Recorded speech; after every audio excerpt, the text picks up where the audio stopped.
Brought to you bye रजनीगंधा। यूं ही नहीं ताज ताज बन जाता है, शिल्पकारों का हुनर और चुनिंदा संगमरमर ताज को नायाब बनाते हैं। कुछ ऐसे ही चुनिंदा जगहों से बस खास ही चुनकर लाता हूँ। कतरे कतरे को मैं हीरे सा परखता हूँ। यूं ही नहीं मैं रजनीगंधा बन जाता हूँ। इंडियन शेयर मार्केट अब ट्रेडिशनल आईटी सर्विसेज और बैंकों के दम पर नहीं चल रहा। ये हम नहीं कह रहे, ये मानना है लंदन के मशहूर निवेश एक्सपर्ट और जेफरीज के global head of equity strategy Christopher would का।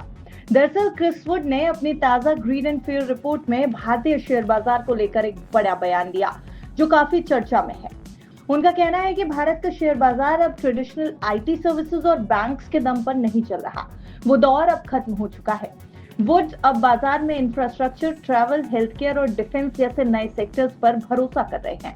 क्रिस वुड, जिनके पोर्टफोलियो में लगभग 20 से 25 चुनिंदा शेयर्स हैं, उनका कहना है कि निवेशकों के लिए अब सबसे बड़ी चुनौती ये तय करना है कि उनको क्या नहीं खरीदना है। आईटी और सॉफ्टवेयर कंपनियों में लॉन्ग टर्म के लिए निवेश का लॉजिक तो है, लेकिन दो बड़े खतरे सामने हैं: टैरिफ और आर्टिफिशियल इंटेलिजेंस यानी एआई का डिसरप्शन। वुड ने यह भी चेतावनी दी है कि कुछ एशियाई देशों के लिए 50% टैरिफ विनाशकारी हो सकता है। साथ ही ग्लोबल सॉफ्टवेयर सेक्टर को एआई से एक स्ट्रक्चरल रिस्क है। निफ्टी आईटी इंडेक्स की बात अगर की जाए तो पिछले एक साल में करीब 15% इंडेक्स गिर गया है। हालांकि हाल ही में यूएस फेडरल रिजर्व के ब्याज दरों में कटौती के बाद इसमें 4 से 5% की रिकवरी देखी गई। वुड ने अपने पोर्टफोलियो में भी एक बड़ा बदलाव किया है, जिसके बारे में आपको बता देते हैं। उन्होंने रिलायंस इंडस्ट्रीज और एक्सिस बैंक को अपने पोर्टफोलियो से बाहर का रास्ता दिखाया है, जबकि अंबुजा सीमेंट, लेट रेवेन्यूज टेक्नोलॉजी यानी जिसे अभी हम और आप एक्सिको के नाम से जानते हैं, और लेमन ट्री होटल्स को 4% वेटेज के साथ शामिल किया है। आईसीआईसीआई बैंक, आरईसी और जीएसडब्ल्यू एनर्जी की हिस्सेदारी में 1% की कटौती की गई है। उनके पोर्टफोलियो में अब HDFC bank, SBI, policy Bazaar, DLF, Adani ports, Eternal, Bharti Airtel, IndiGo, Mahindra and Mahindra, GMR airports और मन्नपुरम फाइनेंस जैसे नाम शामिल हैं। अब वुड का मानना है कि भारतीय शेयर बाजार अभी हेल्दी कंसोलिडेशन के दौर से गुजर रहा है। म्यूचुअल फंड्स में पैसे का इनफ्लो बढ़ रहा है, जो कि शेयर सप्लाई को संभाल रहा है। 2025 के बाकी महीनों में बाजार स्थिर रह सकता है, लेकिन अगले साल जीएसटी में कटौती और रिजर्व बैंक ऑफ इंडिया की मॉनेटरी पॉलिसी में ढील से ग्रोथ में उछाल आ सकता है।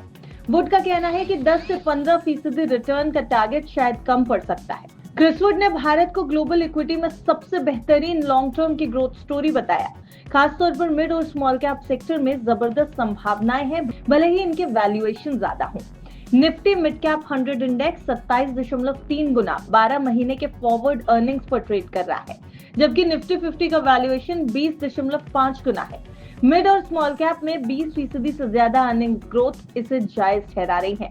क्रिस वुड ने भारत की अर्थव्यवस्था को लेकर भी बड़ा दावा किया। उनका मानना है कि 10% की औसत जीडीपी ग्रोथ और रुपए में 1% की सालाना गिरावट के साथ भारत 2030 के मिड तक प्रधानमंत्री नरेंद्र मोदी के $10 ट्रिलियन की अर्थव्यवस्था के टारगेट को हासिल कर सकता है। तो कुल मिलाकर अगर देखा जाए तो क्रिस वुड की तरफ से निवेशकों के लिए टिप्स है। वुड के मुताबिक सीमेंट, हॉस्पिटल, ट्रैवल और डिफेंस जैसे सेक्टर्स पर नजर रखने की जरूरत है। ये भारत की नई ग्रोथ स्टोरी का हिस्सा है। हालांकि ये पूरी राय क्रिस वुड की तरफ से ग्रीन एंड फेयर रिपोर्ट में जारी की गई। उन्होंने अपने पोर्टफोलियो में कुछ बदलाव किए और ये पूरी जानकारी जो हमने आपको वीडियो में दी है वो महज आपकी जानकारी के लिए है।